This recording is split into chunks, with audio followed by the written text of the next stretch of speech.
তুমি বলো, সম্পর্ক বলো, সুখ বলো, কোনোটাই আমার জন্য না। আমি তোমাকে কোনো দোষ দিই না, দোষ আমার কপালের। একবেলা হাসলে সারাদিন আমার খারাপ যায়, দোষ আমার নিয়তির। জানি না বিধাতা কোন কালবৈশাখী ঝড়ের মধ্যে আমার ভাগ্যলিপি লিখেছিলেন।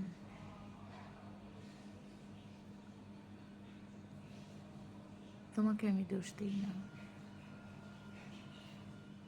ভালো থাকা আমার জন্য না, ভালো থাকতেও আমি ভয় পাই।